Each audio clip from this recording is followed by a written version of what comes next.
बोलिए त्र्यंबकेश्वर भगवान की जय, गंगा गोदावरी माता की जय।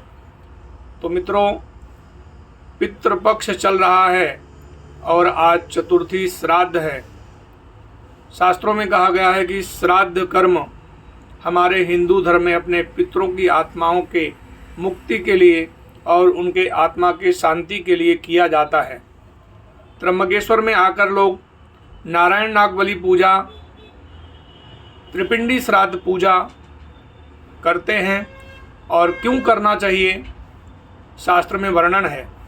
कोई भी व्यक्ति का अकाल मृत्यु के कारण घटना दुर्घटना से किसी व्यक्ति का स्वर्गवास हो गया हो, उसके मुक्ति दिलाने के लिए ये नारायण नागबली पूजा की जाती है।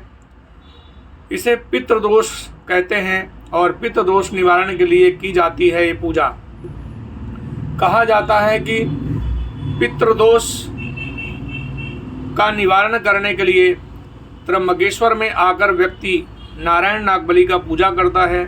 सबसे प्रथम व्यक्ति नारायण नागबली पूजा करने आता है तो उसके लिए जरूरी है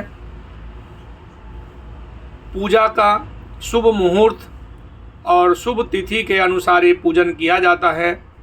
और आते व्यक्ति को घर में सबसे बड़ा जो है माता पिता हैं, तो पहले अधिकार है पिताजी को पितरों का पूजन करने का।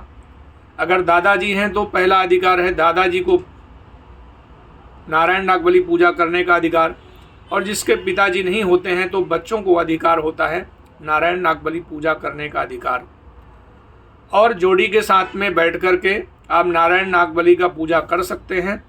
आते वक्त आपको सफ़ेद कलर का धोती, सफ़ेद गमछा, अंडरगारमेंट, हाथ पोंछने के लिए नैपकिन, ये वस्त्र आपको लेकर आना होता है।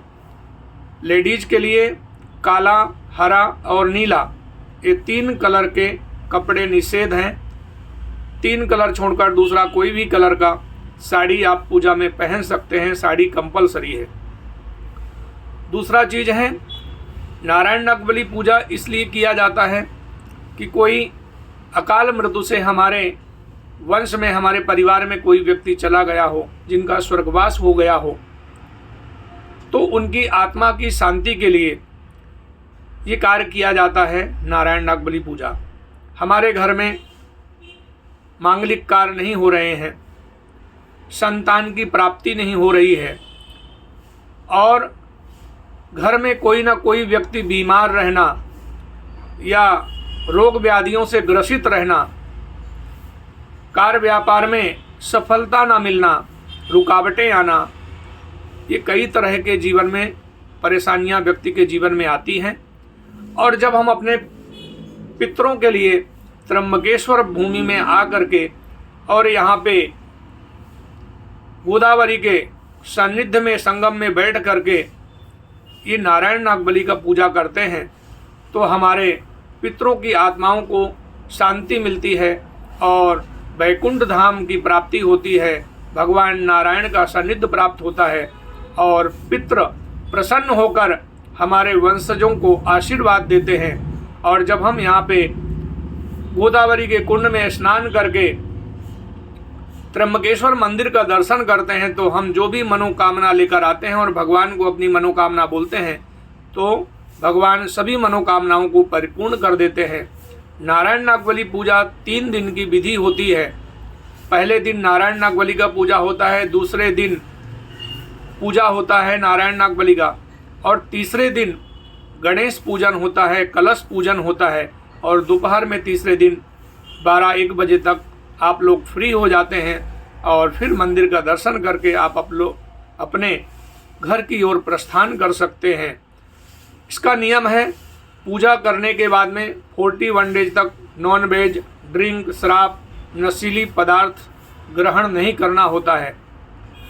ब्रह्मचर्य का पालन करना होता है। पूजा के बाद में सगे संबंधियों के घर में भोजन नहीं करना चाहिए, कम से कम 11 दिन, और अगर कर सकते हैं तो 41 दिन तक का नियम बताया गया है। और इस नियम का पूजन का पालन करेंगे तो शीघ्र ही आपकी मनोकामना परिपूर्ण हो जाएंगी। अधिक जानकारी के लिए पंडित जी को फ़ोन करें हर हर महादेव। त्र्यंबकेश्वर भगवान की